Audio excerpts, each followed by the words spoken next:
그사세 네 번째 말씀입니다. 오늘은 제목이 아주 역설적입니다. 고난을 통하여 얻는 풍성함, Abundance through suffering 이라고 하는 제목입니다. 고난이라는 관문을 통과하면 풍성함을 얻게 됩니다. 예수님께서는 십자가의 고난을 통과하셨습니다. 그리고 우리에게 영생을 주셨습니다. 우리는 하나님께서 주시는 풍성함은 원하지만 사실 고난은 비껴가기 원합니다. 그럼에도 불구하고 하나님께서는 그의 자녀들에게 고난을 허락하십니다. 그 고난을 통과하면서 반드시 이루기 원하시는 것들이 분명히 있기 때문에 그렇습니다. 많은 성도들이 그렇게 생각합니다. 왜 나에게만 이렇게 고난이 오는가? 다른 사람들을 보면 겉으로는 멀쩡한 것 같습니다. 하지만 자세히 보면 누구나 다른 사이즈, 다른 무게일 뿐이지 나름대로 고난의 시간을 지나가고 있습니다. 어떤 성도들은 경제적인 고난을 지나가고 있고, 어떤 성도들은 경제적으로는 괜찮은 것 같은데 부부 가운데 고난이 있고, 부부관계는 멀쩡한 것 같은데 자녀들이 또 고난을 겪고 있는 분들이 있습니다. 그리고 가정은 괜찮은 것 같은데 밖에 있는 그 관계 가운데에서 고난을 거쳐가기도 합니다. 그래서 고난은 시험과도 마찬가지입니다. 예전에도 많이 들어보셨겠지만 예수 그리스도를 처음 영접하고 새롭게 영적 생활을 시작하는 이 베이비 크리스천, 새신자들은 여러분 굿뉴스, 하나님께서 기도도 빨리 응답해 주십니다. 그런데 신앙의 여정을 수십 년 동안 성장하고 성숙한 그리스도인들은 하나님께서 인내를 가르쳐 주십니다. 견디는 훈련, 기다리는 훈련을 하십니다. 여러분 초등학교 1학년짜리가요 시험을 봅니다. 어려운 과정을 통과합니다. 그런데 1학년짜리의 어려운 과정을 통과합니다. 대학생들에게는 또 다른 문제입니다. 대학원생, 박사과정을 거친 사람들에게는 또 다른 고난이 찾아오게 됩니다. 예수님께서는 우리를 초청하셨어요. 십자가를 지고, 자기 십자가죠. 자기 십자가이기 때문에 제 십자가와 여러분들의 십자가의 사이즈는 다를 수 있어요. 하지만 누구에게는 자기 사이즈의 그 십자가가 고난의 길입니다. 그 십자가의 고난을 통해서 궁극적으로는 예수 그리스도를 닮아가도록 연단하십니다. 여러분은 지금 인생에 어떠한 고난을 통과하고 계십니까? C.S. 루이스는 이렇게 얘기했습니다. 고통은 하나님의 확성기이다. Pain, suffering is God's megaphone. 하나님께서 우리에게 약속하신 삶은 풍성한 삶입니다. Abundant life예요. stable life는 아니에요. 평탄한 삶을 약속하시지는 않으셨습니다. 하나님께서는 우리에게 뜻을 알려주시고 하나님께 쓰임받는 삶을 원하시지만 그것이 내가 컨트롤하는, 안주하는 삶은 아닙니다. 하나님께서는 여러분들을 택하시고 불러주시며 온전히 하나님의 뜻을 추구하길 원하십니다. 그분께 쓰임받으며 십자가를 감당하는 삶이란 결국 이 고난을 통과하는 삶인 것이죠. 그렇다면 이 사도 바울이 이 고난 가운데에서 어떻게 풍성한 기쁨을 누릴 수 있었을까? 지금도 고난 가운데 있는 우리 성도들이 여러분의 그 고난의 터널을 겪으면서 어떻게 하면 이 터널 가운데 하나님께서 예비하신, 감추어 주신 풍성한 기쁨을 누릴 수 있을까? 오늘 그 내용에 대한 이야기입니다. 첫 번째로 고난은 믿음의 엑기스를 짜냅니다. Suffering squeezes out the essence of faith. 20절 말씀입니다. 나의 간절한 기대와 소망을 따라 아무 일에든지 부끄러워하지 아니하고 지금도 전과 같이 온전히 담대하여 살든지 죽든지 내 몸에서 그리스도가 존귀하게 되게 하려 하나니. 여러분, 사도 바울이 이 고난 가운데 있는데 놀라운 고백을 하고 있습니다. 그것이 바로 사도 바울의 믿음의 참 모습이에요. 이렇듯 고난, 그 사람의 진정한 모습을 드러냅니다. 사도 바울은 영어로 뭐라고 표현하고 있냐면 hard press, 당하고 있다. 이 고난은 우리를 억누르는 것 같이 hard press 하고 있는 것이죠. 이 pressure입니다. 고난은 pressure예요. 제가 영어로는 이 squeezing이라고 표현을 했죠. 제가 사진 하나를 준비했습니다. 여러분 좋아하시는 오렌지예요. 오렌지를 짜면, 오렌지에 고난이 오면 뭐가 나오죠? 오렌지에 엑기스가 나옵니다. 레몬을 짜면 레몬에 엑기스가 나옵니다. 예전에 선키스트 광고처럼 톡톡 나옵니다. 거짓말할 수가 없는 거예요. 고난이 오면, 스퀴즈가 오고 헐프레스가 오게 되면 결국 그 사람의 안에 엑기스가 나옵니다. 믿음의 엑기스가 나오는 것이죠. 세상적인 사람이면 고난 가운데에서 세상적인 것이 나오고요. 항상 늘 치링하고 지름길을 따라가는 사람들은 고난 가운데 어떻게 하면 숏컷으로 갈 수 있을지 고민이 나오고요. 윤리적으로, 도덕적으로 중요하다고 여기는 사람들은 고난 가운데에서도 윤리적인 가치가 나옵니다. 늘 초조한 사람은 고난 가운데 초조함이 나오고요. 하나님께 원망하는 사람은 고난 가운데서 욕이 나오고요. 근심하는 사람들은 고난 가운데서 근심이 스퀴즈하게 되는 것이죠. 평소에 우리는 얌전하게 점잖게 어느 정도 가리고 살 수 있지만 고난이 찾아오게 되면요, 절대로 못 가립니다. 톡톡 나옵니다. 우리 성도들 가운데에서도 고난 가운데 있는 분들이 너무나도 많이 있죠. 최근에 우리 장례를 치르면서 정말로 이별의 준비를 하신 분들도 있지만 이별의 준비를 하지 못하고 헤어짐의 고통 가운데, 고난 가운데 있는 성도들도 있습니다. 너무나도 어려운 시간이에요. 안타깝죠. 근데 그 고난 가운데에서 정말로 믿음을 가지고 있는 사람은 그것을 통해서 영생의 소망을 붙잡게 됩니다. 그리고 부활의 소망을 붙잡게 됩니다. 그것이 바로 그 사람의 믿음의 엑기스입니다. 경제적인 고난 가운데 계시는 성도들이 있죠. 하나님의 공급하심과 보호하심을 우리는 과연 믿고 있는가? 저와 제 아내가 토론토에서 결혼하고 이제 젊은 나이에 미국에 유학을 갔어요. 학비가 장난이 아니죠.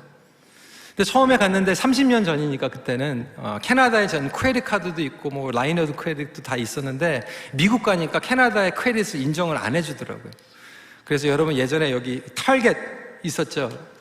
망했지만 타겟에 가가지고 500불짜리 크레딧 카드를 신청을 했는데 리젝트를 당했어요. 크레딧이 없다고. 은행 어카운트에 몇 불밖에 없는데 비누 사는 것도 절절 매는데 너무 힘들더라고요. 그 경제적인 그 프레셔 가운데에서 솔직한 고백이지만 제가 전도사로 사역을 했는데도 정말 하나님 앞에 드리고 11조를 드리는 그것도 너무나도 프레셔가 오더라고요. 너무나도 마음 가운데에서 고민이 되더라고요. 부끄럽고 솔직한 대답입니다. 우리 성도들 가운데에서 육체의 고통 가운데에서 고난을 겪고 계시는 분들이 있어요. 여러분들은 그 과정 가운데 스퀴징을 당할 때 어떠한 엑기스가 나오고 있습니까? 제가 지난주에 설교를 하고 다운타운에 곧장 내려가서 설교를 하면서 준비를 하는데 저한테 문자가 왔어요. 우리 교회 어떤 자매의 고백이에요. 저랑 고등학교를 같이 다녔던 EM에서도 같이 신앙생활하고 KM에서도 신앙생활을 했던 분인데 라스트 스테이지 캔서예요. 병원에서 다 포기했죠. 너무나도 안타까운 마음 가운데에서 청년 때 같이 신앙생활을 했던 친구들이 모였어요. 치얼업 해주는 거죠. 근데 그 사진을 저에게 보내면서 그 가운데 기도 제목을 저한테 줬는데 그거예요. 자기 청년부 때 같이 신앙생활을 했던 친구가 지금 시험에 와서 교회를 떠났는데 이 과정을 통해서 친구가 다시 교회에 돌아올 수 있도록 기도해 달라는 거예요.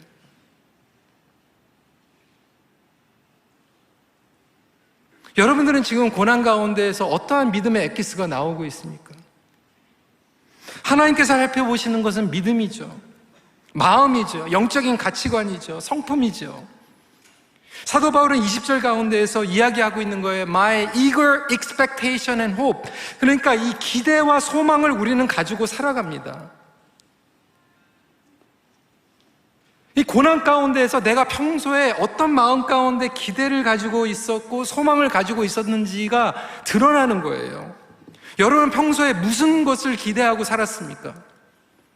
때로는 남편과 아내와 갈등 가운데 고난이 찾아오면요, 정말로 내가 남편에게 무엇을 expectation 했는지가 나와요. 잘못된 기대했던 것들이 드러납니다. 자녀들의 그 고난을 통해서 부모가 기도는 했지만 잘못된 expectation을 가지고 키웠던 것이 드러납니다. 내가 무엇 때문에 섬겼는가? 내가 무엇 때문에 봉사했는가? 무엇 때문에 투자했는가? 관계를 맺었는가? Everyone has expectation. 우리 나름대로 우리는 아젠다가 있어요. expectation이 있어요. 기대가 있어요. 그런데 그 고난을 통해서 내가 잘못된 기대를 가지고 있었던 것들이 드러나는 거예요. 여러분들은 무엇을 갈망했습니까? 어떤 호프를 가지고 있었습니까?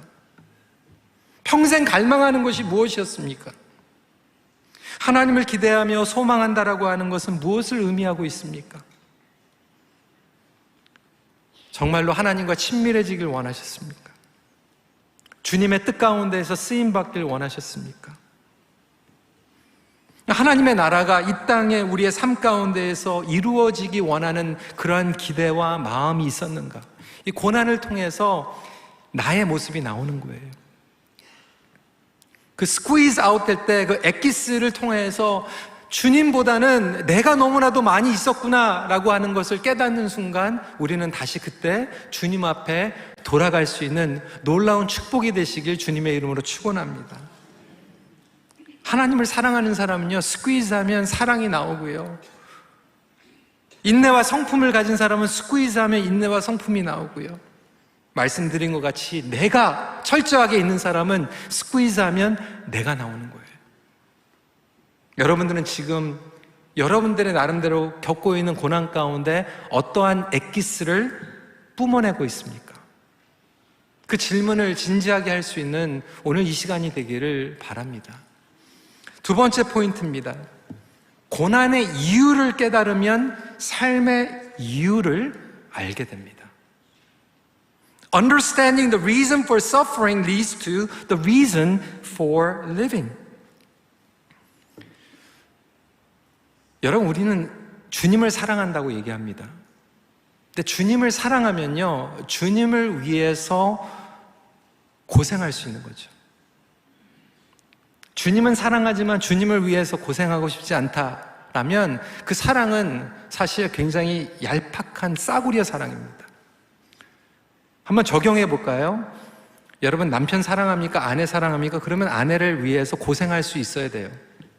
자녀를 사랑하면 자녀를 위해서 고생할 수 있어야 되는 거예요.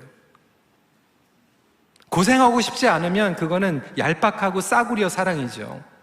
마찬가지로 우리가 정말로 주님을 사랑한다, 우리가 교회를 사랑한다, 공동체를 사랑한다, 누구를 사랑한다라고 얘기하는 것은 그것의 고난이 어렵지만 그 고난의 이유를 분명히 알고 따라가게 됩니다. 사도 바울은 21절에 이렇게 얘기하고 있습니다. 이는 내게 사는 것이 그리스도니 죽는 것도 유익함이라. 이거 어떻게 가능합니까? 그런데 사도 바울은 그 비밀을 19절에서 이미 얘기하고 있어요. 이것이 너희의 간구와 예수 그리스도의 성령의 도우심으로 나를 구원에 이르게 할 줄 아는 거로. 여기에서 사도 바울이 얘기하고 있는 구원은 무엇입니까? 감옥에서 탈출? 감옥에서의 구출? 그게 아니에요. 그러면 영적인 구원? 사도 바울이 지금 전도하고 있는데 선교사인데 지금 구원을 이루고 있다? 주석가들은 바울이 이 대목에서 욥을 인용하고 있다라고 얘기하고 있어요. 욥기 13장 16절입니다. 우리 같이 한번 읽어볼까요? 시작. 경건하지 않은 자는 그 앞에 이르지 못하나니 이것이 나의 구원이 되리라. 하나님의 의로운 사람이었던 욥이 지금 구원에 이르고 있다라고 얘기하고 있는 것은 무엇일까? 여기서 이야기하고 있는 이 구원은요, 총체적인 구원입니다. 완전한 구원입니다. 여러분들은 구원 받으셨습니까? 잘 모르시겠어요. 우리 구원 받았어요. 예수 그리스도 영접하셔서 구원 받으신 거예요. 제가 이거 자주 얘기하잖아요. 그렇죠? 구원을 받았는데 성경적으로 보면 구원을 받았지만 지금도 구원을 받고 있고 앞으로도 완전한 구원을 받을 거예요. 과거, 현재, 미래 총체적인 완전한 구원을 이야기하고 있습니다. 칭의, 성화, 영화 개념의 구원을 이야기하고 있어요. 그래서 엄밀히 얘기하면 하나님께서 여러분들을 구원하셨지만 지금도 구원을 이뤄가고 계시고 앞으로도 완전하게 구원해 주실 줄 믿으시기 바랍니다. 근데 많은 그리스도인들이, 그리고 특별히 복음주의 가운데서도 우리 한국교회 성도들이 이 구원론을 영지주의적인 사고방식의 구원론을 가지고 있어요. 이게 뭐냐면 구원은 이 세상을 벗어나는 구원이라고 생각해요. 죽어서 가는 것이 구원이라고 생각해요. 우리의 믿음과 우리의 삶이 이 현재에서는 동떨어진 것이 믿음이고 구원이라고 생각합니다. 여러분, 그거는 영지주의적인 가짜, 잘못되어 있는 사고방식이에요. 그래서 하나님께서는 여전히 우리의 현실과 우리의 삶과 현재 가운데에서도 구원을 이뤄가고 계시는데 그것이 바로 성화입니다. 하나님께서는 사도 바울을 통해서 우리에게 말씀하고 계시는 거예요. 그리고 사도 바울은 욥을 통해서 이야기하고 있는 거죠. 이 성화, 이 구원이라고 하는 것은 하나님께서 보시기에 경건하지 않은 것들을 내 안에서 드러내고 그것들을 걸러내는 구원을 이루고 가신다라고 하는 거예요. 엑기스가 드러날 때 하나님께서 기뻐하지 않는 것들이 나오면 오히려 그것들을 통하여서 우리를 구원해 가고 예수 그리스도를 닮아가게 만들고 있다라고 하는 것이죠. 이것이 구원의 총체적인 역할입니다. 연결성이에요. 컨티뉴이티를 얘기하고 있는 거예요. 구원은요, 죽어서 받는 게 구원이 아니에요. 지금도 이곳에서도 살든지 죽든지 구원인 줄 믿으시기 바랍니다. 그래서 사도 바울이 얘기하고 살든지 죽든지 감옥 안에 있든지 감옥 밖에 있든지 구원이라는 거예요. 내가 건강해도 구원이고 병들어도 구원이라는 거예요. 풀려났든지 풀려나지 못하고 갇혀있든지 구원이라는 거예요. 이 세상에서든지 저 세상에든지 구원이라는 거예요. 그것이 구원의 완전함입니다. 구원에 연결된 거예요. 총체적인 구원을 이야기하고 있어요. 여러분 삶 가운데서 지금도 하나님께서는 고난을 통해서 구원을 이루고 계시는 거예요. 그래서 내가 이 고난의 이유를 알게 되면 구원의 이유를 알게 되고 구원의 이유를 알게 되면 내가 왜 사는지를 알게 되는 거예요. 많은 분들이 그러잖아요. 고난이 찾아오면 정신 차리잖아요. 내가 헛살았구나. 내가 잘못 살았구나. 내가 잘못한 데 우선순위가 있었구나. 지금이라도 제대로 살아야지. 그 삶의 이유를 고난을 통해서 깨닫는 거예요. 고난의 목적을 깨달으면 삶에 있어 가장 귀한 것을 깨닫게 되고 집중하게 되죠. 연결되어서 고난의 이유를 알면 삶의 이유를 알게 되는 거죠. 물론 모든 고난이 다 좋은 것 아니라고 얘기할 수 있죠. 나의 죄 때문에 오는 고난도 있어요. 하지만 나의 죄 때문에 오는 고난이라도 그 고난의 이유를 깨달으면 정말로 다시 회복돼서 살아갈 수 있는 놀라운 이유가 생기는 줄 믿으시기 바랍니다. 그러니까 돈이 이유로 살았던 사람은요, 결국 그 고난을 통해서 죽을 때 다 남기고 간다라고 하는 것을 깨닫게 되죠. 명예를 위해서 살아갔던 사람은 고난이 찾아오면 명예를 추구해봤자 내가 죽으면 다 나도 잊혀진다라고 하는 것을 깨닫게 되는 거죠. 권력을 추구했던 사람은 그거 잊어버리면 결국 나도 다 아무것도 아니라고 하는 것을 깨닫게 되는 거죠. 그런데 예수 그리스도를 위해서 살아가면 내가 모든 것들이 다 잃어버리고 죽어도 부활하게 됨을 깨닫게 되는 줄 믿으시기 바랍니다. 그래서 이 실패의 고난을 통해서 하나님께서 우리에게 보여주시는 것은 여태까지 내가 뭘 붙잡고 살아갔는지를 알게 되는 거예요. 그리고 앞으로 무엇을 위해서 달려가야 될지를 보여주는 거예요. 릭 워런은 이렇게 얘기합니다. 당신의 사명을 완수하기 위해서는 당신의 목표를 포기하고 당신의 삶을 향한 하나님의 목적을 받아들여야 한다. 당신은 하나님, 제가 하고 싶은 일을 축복해 주세요와 같은 이기적인 기도를 중단하고 하나님, 축복하신 일을 할 수 있도록 도와주세요 라고 기도해야 한다. 여러분들의 삶의 목적과 기도의 목적이 이렇게 바뀌는 놀라운 축복이 임하시길 주님의 이름으로 축원합니다. 관계의 고난을 통해서 내가 잘못된 걸 기대했구나. 내가 이 사람에게 잘못된 걸 기대했구나. 잘못된 걸 바라고 있었구나.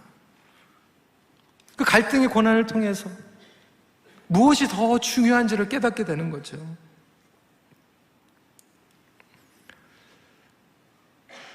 관계도요. 우리 EM에 사실 많은 이제 청년들이 있잖아요. 근데 청년들이 이 얘기를 하는 거예요. 이제 하나님께서 예비하신 사람을 만나야 되는데 이제 나중에 이제 그렇게 계속 찾다 보면 공통적으로 얘기를 하는 게 있어요. 목사님, 또 어떤 관계를 가져봤는데 실패하고 철이 든 사람이 한 번도 관계를 안 가져오고 자기가 누군지 모르는 사람보다 훨씬 낫다는 거예요. 새겨서 들어보세요. 그 실패를 통해서 무엇이 중요한지를 알게 되는 거죠. 여러분, 사도 바울이요, 감옥에서 빈손이에요. 근데 로마가 뒤집어집니다. 여러분들이 지금 고난 가운데에서 고난의 이유를 알게 되면 로마는 모르겠지만 최소한 여러분들의 로마는 바뀔 줄 믿으시기 바랍니다. 여러분들의 로마, 여러분들의 가정, 여러분들의 직장 가운데 그 영역들이 뒤집어진다는 거예요. 그 목적을 알면, 내가 왜 사는지를 알면 왜 죽어야 되는지 알게 되고요, 내가 왜 죽어야 되는지 알면 내가 왜 사는지 알게 되는 거예요. 사는 이유와 죽는 목적은 똑같은 거예요. 이게 연결이 될 때 우리는 깨달음 가운데 가게 됩니다. 마지막 포인트입니다. 고난을 믿음으로 사는 사람의 특권으로 여기십시오.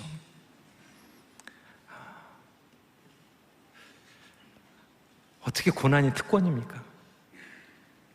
29절입니다. 그리스도를 위하여 너희에게 은혜를 주신 것은 다만 그를 믿을 뿐 아니라 또한 그를 위하여 고난도 받게 하려 하심이라. 사도 바울은 우리에게 믿음이 특권이라고 얘기해요. 여러분, 정말로 여러분 특권입니다. 주일날 11시 반에 여러분들 딴 거 많이 할 수 있는데, 오늘 날씨 좋은데 골프 안 치고 여러분 왜 여기 앉아 계세요?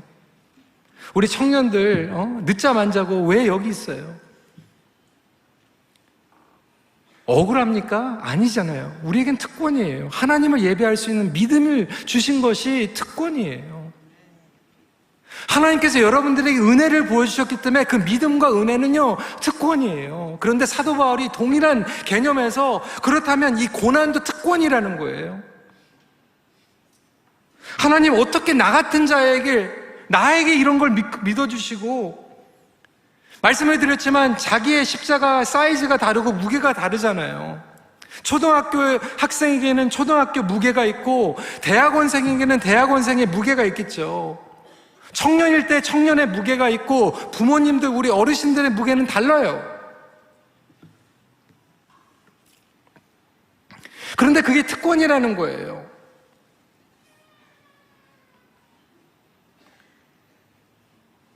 제 신학교를 졸업하고 처음 풀타임 사역을 하는데 저에게 주어진 사역이 영어대학부였어요. 50명. 근데 그 선생님 하나가 속을 새겨가지고 어렵더라고요. 이니시에이션 같더라고요. 그땐 그게 저에게 고난이었어요.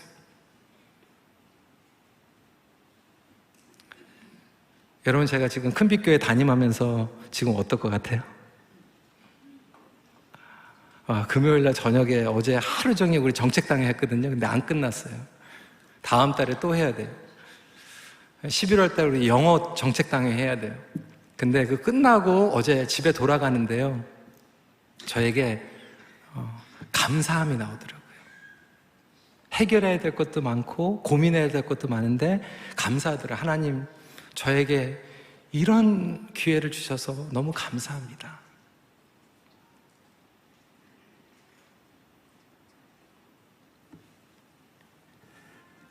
예수 그리스도는 십자가의 고난을 통해서 죽으셨어요.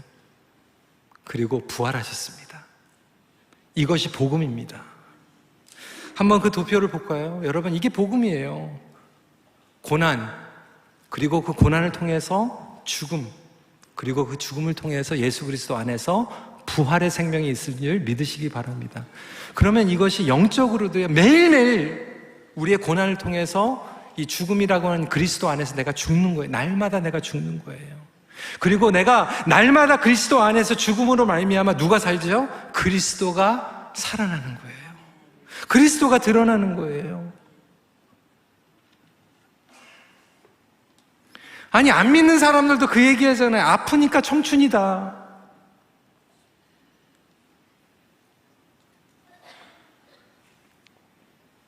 젊을 때 우리 청년들 고난 통과합니다. 근데 여러분, 그 고난을요, 여러분들이 지금 그때 때로는 그 고난 가운데 넘어지고 실수할 수 있지만 그게 특권이에요. 제가 목회 훈련을 받을 때 그 얘기 하더라고요. 어느 선배 목사님이 전도사 할 때 그래도 그거 실수하는 거 괜찮다고.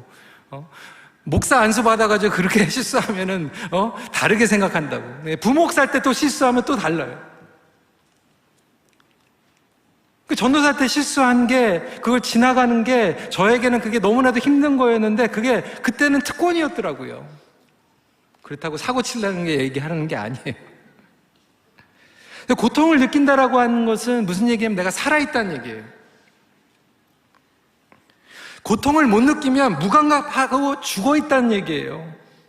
아직도 여러분 사랑하는 사람 때문에 여러분들이 고통을 느껴지면 아직도 그 사람을 사랑하고 있다, 아직도 기대가 있다, 아직도 소망이 있다라고 하는 것을 역설적으로 반증하고 있는 거예요. 죽어있는 관계는요, 더 이상 아프지도 않아요. 성경을 보면 하나님께 쓰임을 받은 모든 사람들은 고난을 거친 사람들입니다. 그리고 하나님의 놀라운 역사를 경험합니다.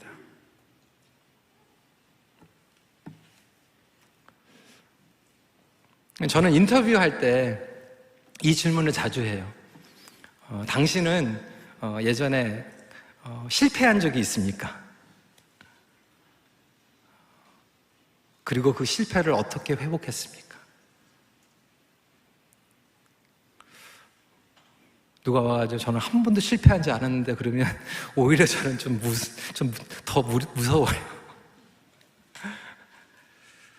근데 여러분, 이 실패, 이 brokenness가 주 종류가 있더라고요. 영어로만 제가 표현을 했는데 한번 보여주시기 바랍니다. 이 broken 됐는데 heal 된 사람이 있어요. 근데 어떤 사람은 그냥 staying broken 된 사람이 있어요. 망가졌는데 하나님께서 빚어주신 사람이 있고요, 망가졌는데 그 망가진 채로 있는 사람들이 있어요. 실패라고 하는 고난. 여러분, 비즈니스도 마찬가지더라고요. 우리 이면수 목사님 그 북한 사역 그 프로젝트 할 때 같이 몇 번 다니면서 보니까 이제 사업을 하시는 분들이 이제 좀 스폰서를 하시고, 그래서 미국에서 정말로 뭐 넘버원, 넘버투로 크게 비즈니스 하시는 분들을 만났어요. 그리고 캐나다에서도 아주 크게 비즈니스 하시는 분을 만났어요. 근데 그분들의 인생 스토리를 들어보면서 공통점을 찾아냈어요. 뭘 것 같아요? 세 분 다 크게 망했어요. 그런데 그 어려운 시간을 통해서 겸손하게 되고 이것이 내 힘으로 한 게 아니라 하나님께서 부어주셨기 때문에 가능하다라고 하는 것을 알게 되고 납작 엎드리게 되고요. 경거망동하지 않고요. 자기 것이라고 여기지 않는 것을 보게 되었습니다. 그분들에게는 그 고난이 값비싼 레슨이었어요. 그분들에게는 그것이 특권이었어요. 여러분, 고난을 잘 통과하면 여러분들에게 놀라운 변화와 회복을 경험하게 될 줄 믿으시길 바랍니다. 고난의 터널은 절대로 쉽지 않아요. 사도 바울은 성령님의 보호하심으로 얘기하고 있죠. 내 힘으로 통과하려고 하면 무너집니다. 망가집니다. 원망밖에 안 나와요. staying broken밖에 안 돼요. 근데 여러분, 구두도요, 좋은 구두 사면 여러분 스프레이로 보호하잖아요. 마찬가지로 저와 여러분들이 성령 가운데에서 보호하심을 받으면 어렵지만 그 가운데에서 정금과 같이 나오고 하나님의 구원을 이뤄갈 줄 믿으시기 바랍니다. 보호해 주시고 빚어주세요. 우리는 고난이 끝나는 걸 바라죠. 그리고 통과하길 바랍니다. 그래서 여러분, 그냥 통과하지 마세요. 잘 통과할 수 있는 은혜를 구하십시오. 그리고 어려운 고난일수록 여러분 낭비하지 마세요. 그 고난을 통해서 하나님을 경험하고 살든지 죽든지 주님, 내가 건강하든지 병들든지 주님, 어떠한 환경 가운데에서도 주님을 바라볼 수 있는 놀라운 역사가 구원을 이뤄 주시옵소서 고백할 수 있는 우리 큰빛교회 성도님들이 되시길 주님의 이름으로 축원합니다. 마지막 말씀을 마칩니다. 어려운 고난일수록 낭비하지 마십시오.